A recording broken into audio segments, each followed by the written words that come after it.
the Army Infantry and Special Forces in Vietnam. And today,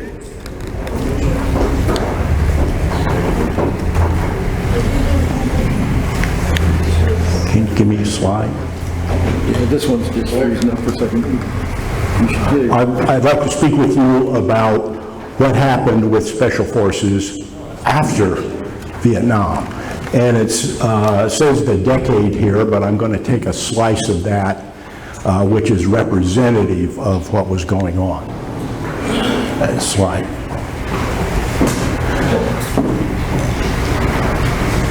And we're going to answer this question, the perennial question that you may have seen before.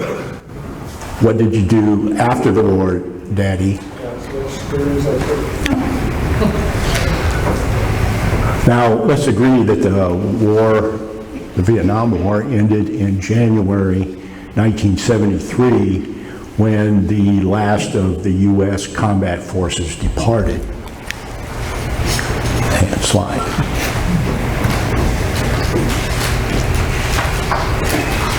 So, what happened with Special Forces is we all came back and said, we're going to train for whatever's next. And I'm sure those of you who were contemporary in that area, in that particular time, were thinking the same thing. Next slide. Now, for me particularly, as the war ended, I was in the Infantry Officer Advanced course at Fort Benning, learning how to do staff and command functions better at the next rank level. After that, I had a short tour in Okinawa with the 1st Special Forces Group as an A-team leader and an adjutant or S1. That group had an untimely end when it was dissolved, and we all came back. Next slide. So what we're going to talk about here today, as I said, a slice of that post-war decade. You see up here from August 74 to March 77. Again, I was an A-team leader, and I was located at Fort Devens, Massachusetts. Next slide. And as you may recall, an A-team consists of 12 men, a captain, team leader, lieutenant, executive officer, and 2 senior NCOs, an E8 and E7, specializing in operations and intelligence. The other 8 were supposed to be an E7 and an E6, specializing in 4 areas. That would be communications, medical, engineering, and weapons. On my particular team at this time, we had no E7s. We had the 8 junior enlisted men were E6s and E5s. Next slide. And what I'd like to speak with you particularly today pertains to the training in these specific areas. First, parachute, cold weather operations and training, what I like to call aquatics, mountaineering, and field exercises. This training, some of it was in formal Army schools, and some of it was unit type training. Next slide.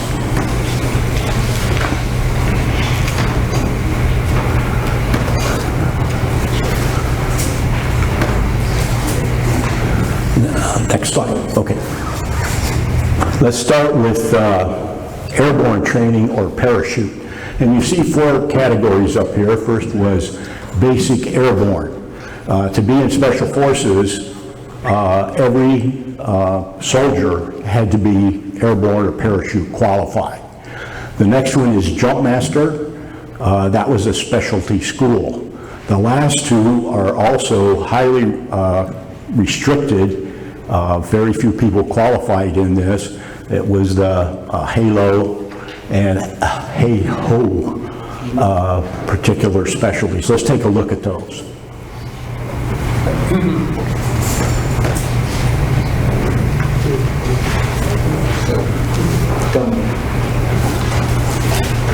We'll start out with basic airborne.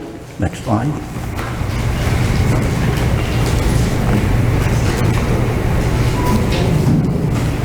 Here we see an eager airborne trainee.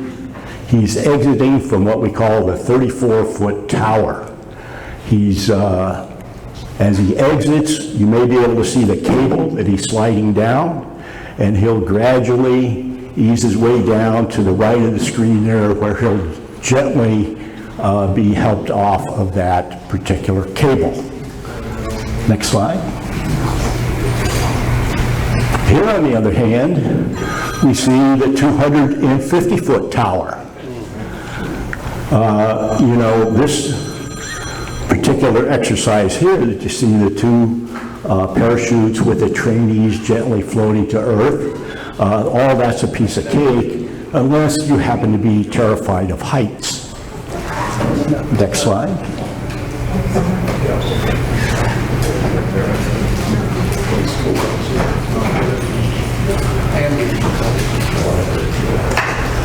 Here's another view of the 250-foot tower. You see on the left another trainee gently floating to earth in a parachute, but to the right you see what we like to call a dangler.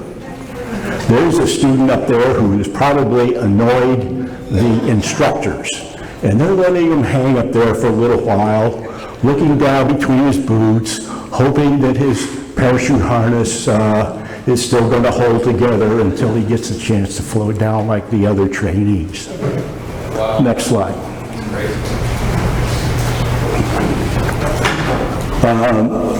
Here we see eager trainees lined up, ready to exit an aircraft. I can't quite tell what that is, but they're all lined up there, and the next thing they do is go out the door. Next slide. And there they are. So it takes 5 parachute jumps to be qualified as an Army airborne soldier. Next slide. And this is what you get for it after your 5th jump, a little silver badge. And once again, it is a piece of cake, unless you're terrified of heights. Now here's jump master. You see the jump master on the right doing a rigor check on a jumper.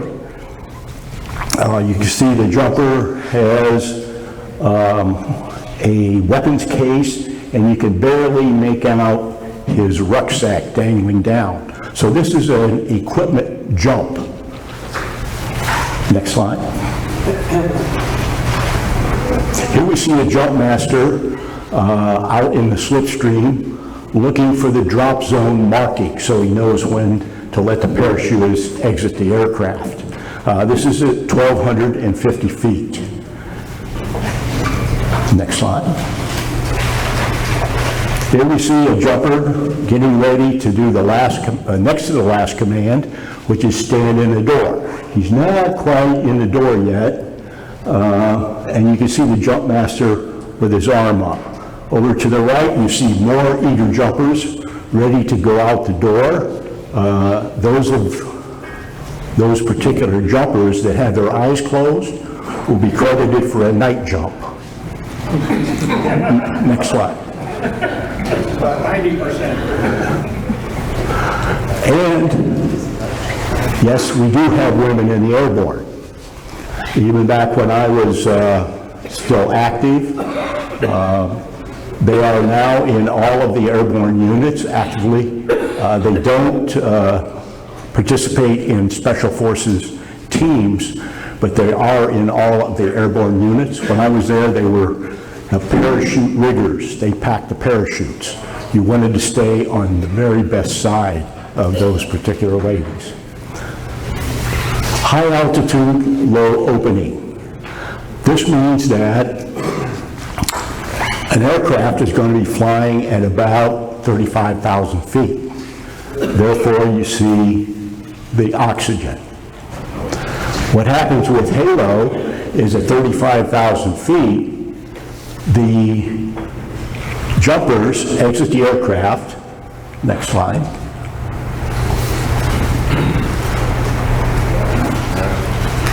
There they are, exiting the back of a particular aircraft at, so let's say, 35,000 feet. Next slide.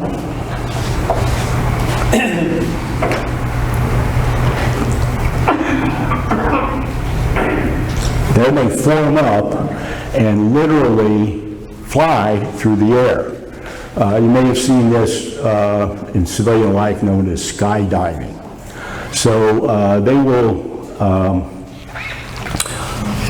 fly like that, literally fly, until they get to about 3,000 feet and then open up their chutes.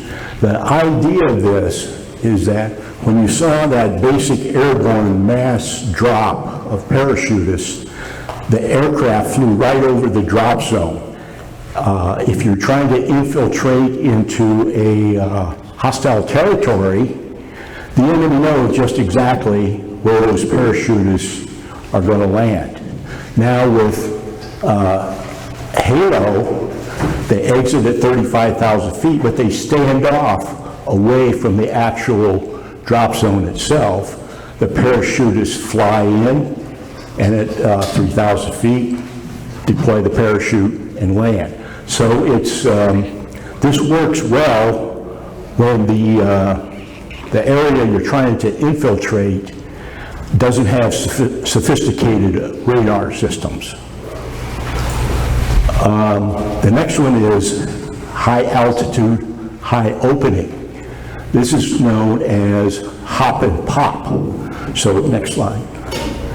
This is when at 35,000 feet, the jumpers exit the aircraft like you saw in that previous slide, and they immediately deploy their chutes. Now these are high efficiency chutes, and they also fly, but they can fly the jumper up as far as 55 kilometers. So this gives the aircraft a good standoff distance from the actual impact area or drop zone for the parachutists. Next slide. Cold weather. Now what we're seeing, I think, here, that I'd like you to know is we're talking about, with the airborne operations, infiltration techniques. That's getting into enemy or hostile territory. With cold weather operations, you can use it for both infiltration and movement.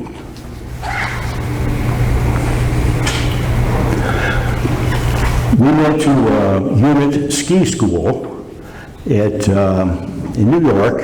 It was a resort area, let's face it. And we went by convoy from Fort Devens, where we were stationed. Now, when the convoy briefing was conducted, my team sergeant went. I was out of town for something. You may know, if you're in a large convoy, the convoy is divided up into smaller sections called serials. And each serial, that's for command and control purposes, each serial has its own commander, radio frequency, number of trucks, place in the larger convoy. So on the morning that the convoy was to depart, I talked to my team sergeant, and he was briefing me about how the convoy would operate and what we would do within it. After the briefing, I was thoroughly clued in, but I had one question. I said, Top, who is the serial commander? And his face took on this real angelic look, and he says, Sir, the serial commander is Captain Crunch.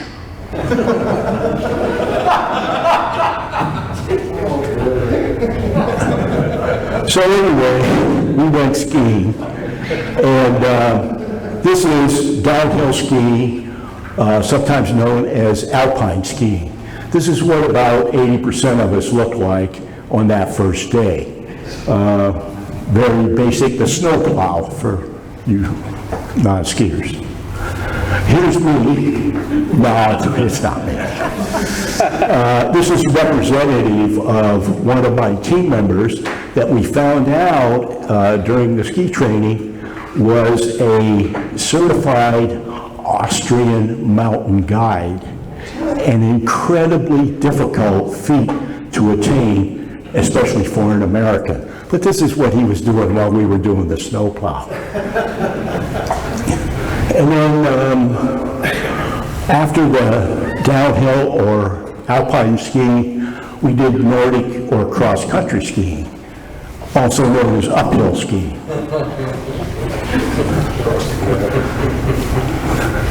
So here you see some soldiers.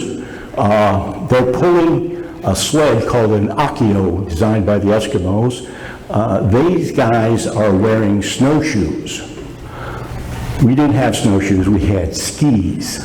So the akio carries the extra heavy equipment in addition to the extra heavy equipment that you have on your rucksack.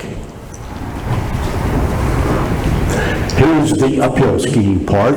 Once again, you see these men with their snowshoes on. Imagine doing this with skis. Now we move into aquatics. This is a sort of an interesting area. Let's start out with Scuba School. Now, Scuba School is an official Army school. It's at Key West, Florida, and we went there in the wintertime, January. For some reason, they had no wetsuits because it's Florida, and we froze pretty much to death. Here you can see a jumper typically landing in a Florida water situation. For those in the back, you can see the gators lined up here. So we essentially did a water jump into, actually it was the Atlantic Ocean. It wasn't quite like this. Now here are the tanks we use. These are steel tanks. They're heavy and they're the older variety. They're called 72s because they hold the equivalent of 72 cubic feet of air compressed into one of those little tanks. So those are twin 72s. You can get a lot of underwater time with those. It's not because they weigh 72 pounds? No, 72, they weigh more than 72 pounds. Here you see the, yeah. SEAL Team 1, we use twin 90s. Twin, even bigger. Yep. Aluminum or steel? Aluminum. Yeah. Here you see a diver. You notice the two deliveries for the air coming around. That's the old style. Today we see the single high pressure hose coming around to the regulator. This is the 55-foot tower. This is all filled with water. You see how clear that is? You can see all the way to the bottom. When we were there, it was the old program. They filled it with seawater, and if you were treading water at the surface, you could look down and you could not see the tip of your swim fins. The little square near the bottom there in the center, that's a hatch. That goes into about a 5-foot tube into a little compartment that'll hold 3 people. This simulates delivery by a submarine. We call it lock in and lock out. And this again is a piece of cake, unless you happen to be 35 years old, never been swimming with your face in the water, and you're claustrophobic in that little place. Here we see another fun adventure. This is our 120-foot dive in the Gulf of Mexico. It was a mishap. There were 3 divers on each side of the gunnels of this Boston whaler. They're supposed to all fall off at the same time, but when one side falls off and the other side doesn't, you get this. We had some unfortunate events. The instructor in the water got stung by a Portuguese man-of-war, lost the radio, but it was a learning experience. Another part of scuba school was a confidence swim. This is where two student divers, fully equipped, mask, fins, snorkel, tanks, are at the bottom, the deep end of a pool. The instructor is floating above, and he gradually surface dives down and one by one removes each item of equipment from the two divers until all they have left is one set of tanks. So two divers, one set of tanks. This means that we do a process called buddy breathing. So one diver breathes, hands a regulator to the other person, and back and forth. This is when you find out who your real buddies are. We call it the harassment swim. Confidence swim, I think, is a euphemism. And I just couldn't show you a picture of what that was like. It was just, I just couldn't do it. And when you complete the scuba school, you get a little shiny silver badge. Now we go to ice diving. Again, a piece of cake unless you happen to be claustrophobic. You see the tanks there, the twin 72s, and you notice that those green outfits that the divers are wearing have the boots or shoes, whatever, are integrated. They're part of the uniform. It's like little jammies.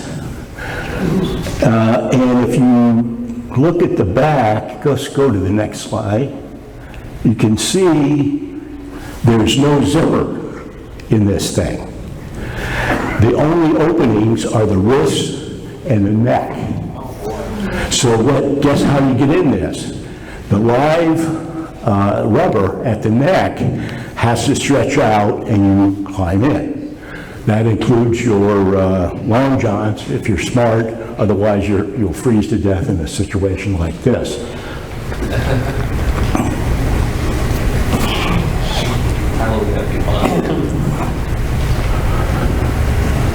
That's me and my team sergeant. I'm the good looking one there. So that's how you get in and that's how you get out. It doesn't show the rope that is the big part of this, so you can get to the getting out part, which is the most important. And now we come to yet another thrilling episode, which is para-scuba. You take your scuba tanks and you take a parachute, and guess what? Next slide.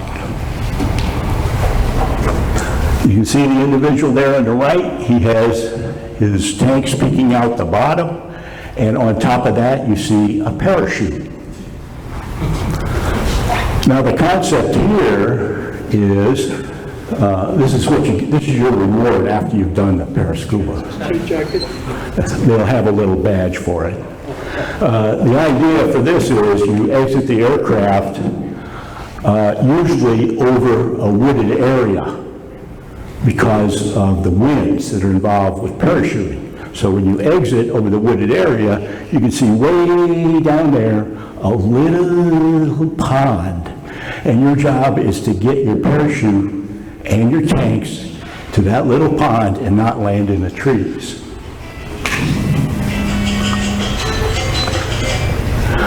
Here's another interesting thing, another way to get into an area. This is called cast and recovery. You see the individual there dropping from the helicopter. He's facing to the rear of the helicopter because he's moving at about the same speed as a helicopter. So when his feet hit the water, he's going to do a natural bend at the waist and do a bow toward the aft of the aircraft. Trust me, if you go the other way and face the direction the aircraft is flying, you will never do it again. Here we see an individual splashing into the water. You can maybe barely see someone in the air about halfway down. This is in a small pond at Fort Devens. Here's another type of cast and recovery. This is done from, you see the white there? That's the hull of a fast boat. And the dark portion, the black portion there, is a rubber boat, similar to a Zodiac. This particular one that we used was called an RB-11, Rubber Boat 11-Man. Sometimes we call it an LBRB, Little Bitty Rubber Boat. But this guy, you see him there in the lower portion, is being cast.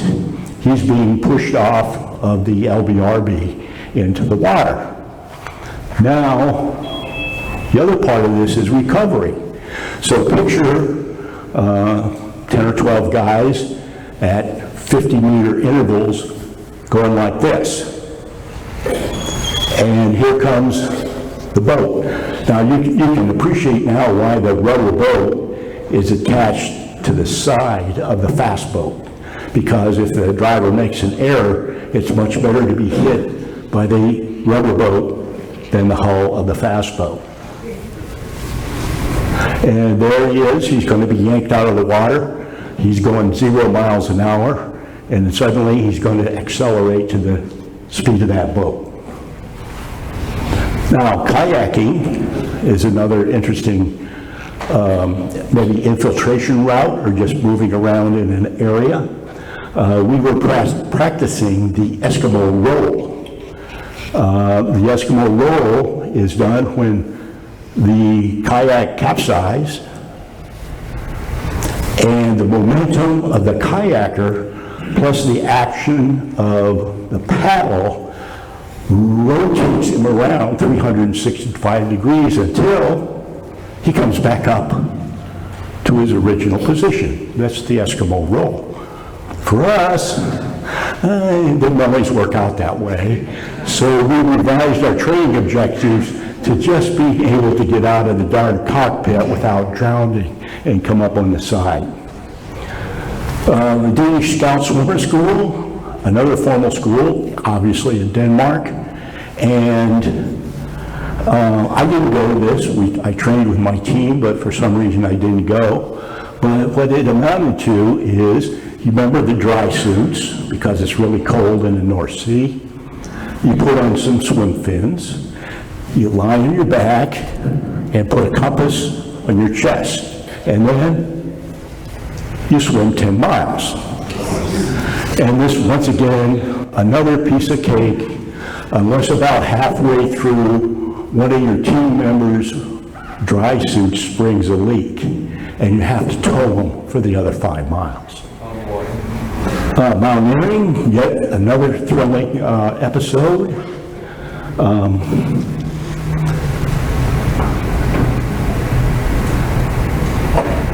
Here we see Mittenwald, Germany, in Bavaria in the south, in the midst of the Alps.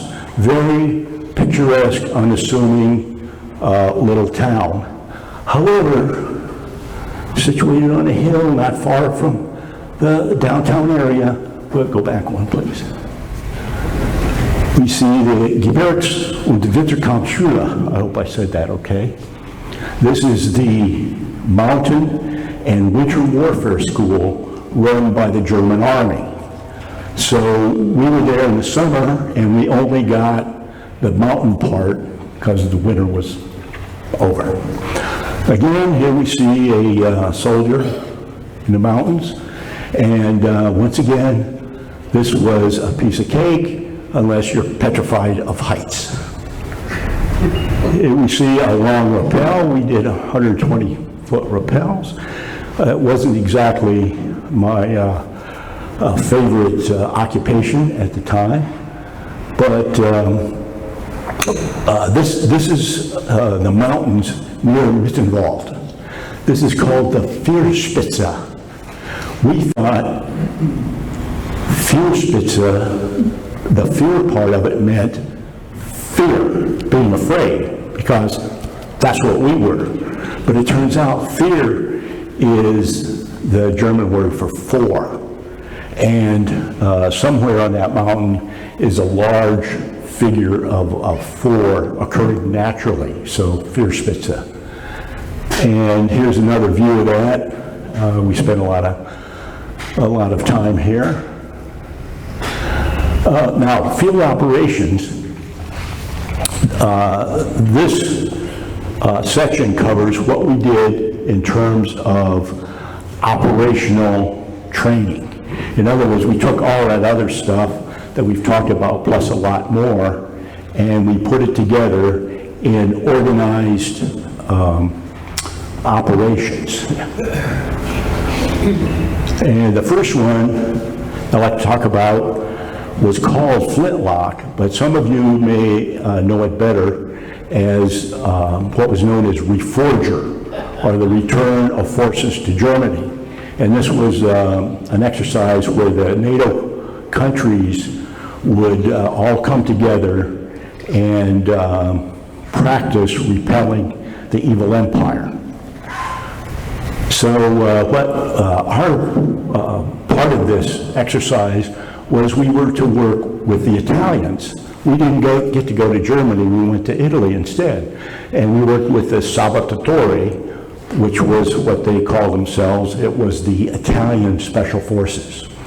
So our mission in this exercise was to infiltrate by parachute and destroy, simulated, an ammunition dump, and then destroy, simulated, a bridge, and then we would exfiltrate by truck. Now, this particular ammunition dump was very well guarded. You can see some of the, this is a perimeter wire here, but also key was the illumination. They had extensive security lights all around the perimeter, and we had a little trouble communicating with the Italians. Basically, they didn't speak English, we didn't speak Italian. So we kind of mostly understood what was happening. We let them take the lead because they knew the territory, and this is their plan. What they would do is we would sneak up on the ammunition dump, and they would short out the electrical wires that powered the security lights. And then we would overwhelm the guards, destroy the ammunition dump, and make our escape. So we wondered what they were really going to do, because shorting out the electrical wires was very hard to simulate. So we got within about 500 meters of the ammunition dump. The Italian sergeant major went in his rucksack, got this big long metal chain, and threw it up over the electrical wires. And doggone, it did short out those security lights and also the little village that was right next door to it. So we learned some things about realism and training from the Italians. Another thing we did was a flyaway.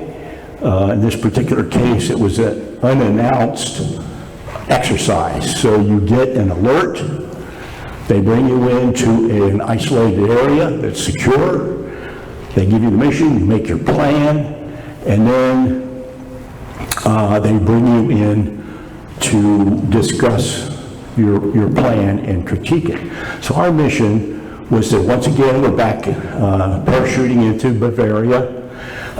There were aggressors there who were playing the part of the enemy, who would be sure to try to track us down.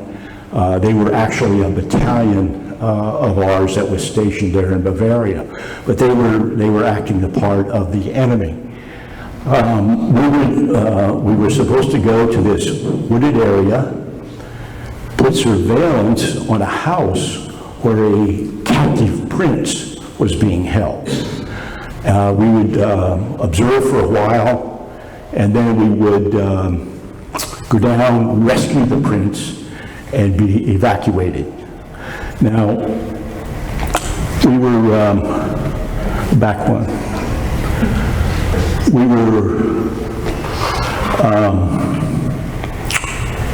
jumped in, moved by night, got to the woods.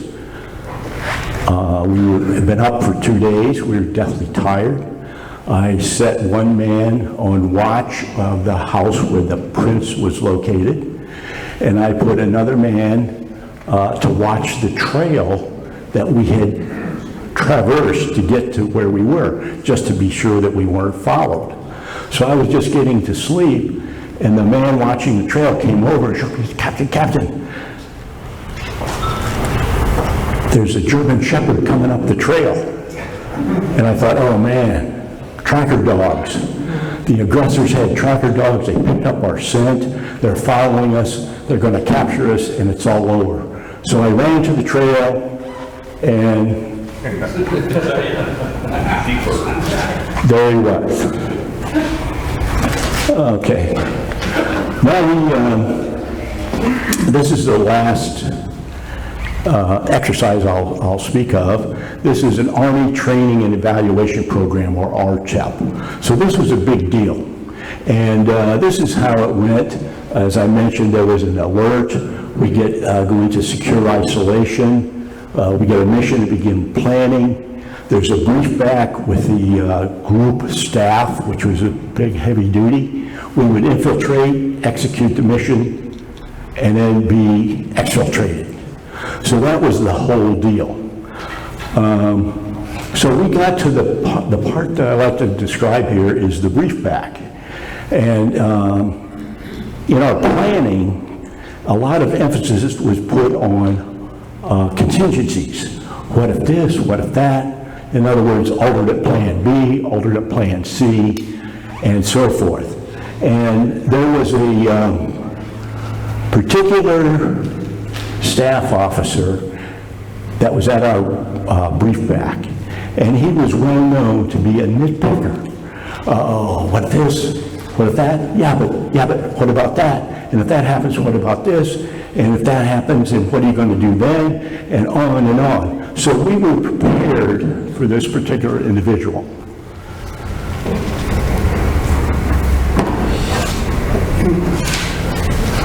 You may recognize this. This is a GI flashlight. You see the little discs there? They are alternate lenses that go in the base there that you see slightly ajar.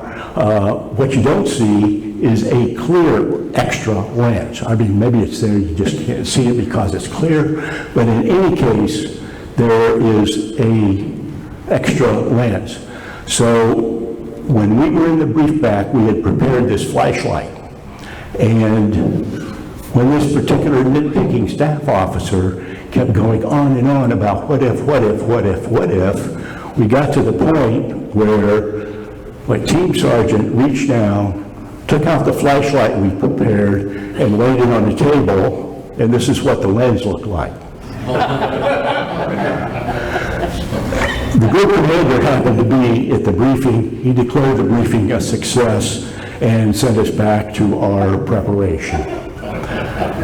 And I would like to close by just mentioning my team that virtually everything you saw, except for the halo part, my team participated in. And these guys, there were 2 senior NCOs and myself that had been to Vietnam, and 8 junior NCOs that were in the pipeline that had never been there. So these guys, from what you've seen with the training we went through, they were hungry. They wanted to prove themselves that they were real Special Forces guys. And they never let us down. This is what their retirement status was. 2 of them retired as sergeant major. One of them was a helicopter pilot, retired as a warrant officer. There was a captain, and one of these majors happens to be me. And one of the other E6s at that time retired as a lieutenant colonel. So thank you for your attention. Questions? Yes. On that Italian training where you had the ammo dump with all the barbed wire and fencing, was that a nuke or was that conventional? It was conventional. And it was with armed guards all around? Oh, yes, yes. In terms of, just to elaborate a little bit, in terms of the realism, after the security lights were to be shorted out, we would rush the guardhouse and throw a smoke grenade inside that would simulate tear gas. And that would force the guards to come out, and we would capture them, and that would, we would continue with the mission. What happened is we got there, and the guardhouse door was closed, locked. We couldn't get in to throw the tear gas. So the Italian lieutenant gives a gesture to one of his men. He takes out the smoke grenade and throws it through a plate glass window, to give you an idea of how they put realism into their training. I was at, My first location in Germany was at Fischbach, Advanced Weapons Support Command, and we guarded a system of nuclear weapons dumps with conventional weapons attached next to those bunkers. We also had some incursions. Somebody painted bomb on one of our bunkers.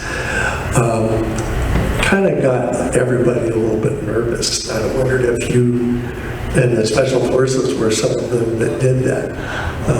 I know nothing. I really don't. I don't know anything about it. I'm surprised though, because our generator, we all had backup. So if the main lights went out, we had a backup. Well, two things. One is this was a conventional dump because it belonged to the Italians. And second, no backup. I'm surprised. Yeah. But we had some problems on our dump where we were right on the French-German border. It was the Siegfried Line, and they were World War I and II bunkers. So we had the foresters coming in, cutting trees, and the Forstmeisters didn't care much for that. Yeah. Anyway. Thank you. Question? How many jumps did you make in your career?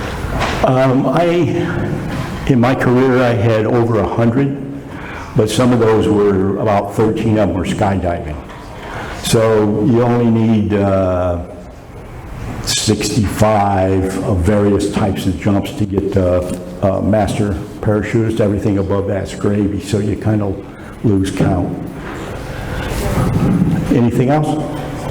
How many parachute badges are there in the Army? There's 3. No, there's 4. There's the basic that you saw, add a star and you get the senior, add a wreath, you get the master, and then there are the halo badges that that's a big formal school there. So they get a real spiffy one with, I think it's got a dagger on it, and parachute's really cool. isn't there also stars for combat jumps? If you do a combat jump, you get a star, a silver star for each one on your existing type badge. It's not a different badge. And I think you get a gold one if you've done 5, very rare. One last, because we have a resident Captain Seal here, who obviously has different kinds of aquatic trainings, probably very similar, but probably a lot more. So the Green Beret doing these various function training, did you get that proficient, or were you more, you knew you could do that if you had to? I mean, what skill level did you really think you? Well, I think I would put it, if I had to describe it, it was all basic, and we tried to enhance it with our unit training. But I can say one thing before, I'll let you do it in a minute. One thing I can say is that Scuba School was 3 weeks, and it does not anywhere compare with BUDS. Yeah. Correct. Tom Weaver, SEAL Team 1, 1965 and 1970. Basically, training, when you're talking the basic training, in the early 80s when Special Operations was formed, there was one thing that happened. All of the land-based tactics and communications, even the Navy had to follow the Army requirements for parachute school, weapons, etc. Anytime you got involved with water and diving, the Army used the Navy protocol. So that's why back when there was the Raid 1 that screwed up with Jimmy Carter's era, they decided they better get better communications between all the services.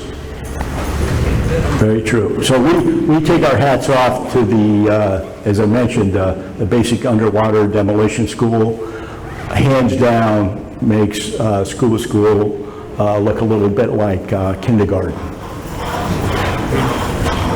Did they consider using helicopters? Obviously, there's not a risk with jumpers that not being able to follow the rules. Well, we saw the cast and recovery where the people were jumping out of the helicopters into the water, but we also parachuted out. But due to the limited range and altitude of helicopters, it wasn't the preferred infiltration method. That's the most dangerous way of entering the waters in the helicopter, because a lot of the pilots are not trained well enough, and they get a little bit too much speed. You get an awful lot of wrenched necks and backs when you go in the water wrong. That's right. And also, we did this on a small pond at Fort Devens, and we were doing it as a demonstration. So we were hopping out of the helicopter and going toward the shore. And as you get toward the shore, the water gets more shallow. And when somebody balks, in other words, doesn't go out, and everybody else has to go out in the shallow water, it's another issue like that. Yes? Is it a requirement that you have to is it a requirement that you have to parachute out of the aircraft in order to be a Green Beret? Yes. You must be airborne qualified.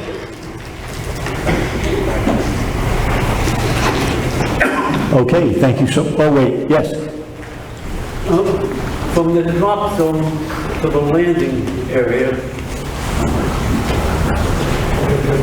from the drop zone to the landing area, horizontal.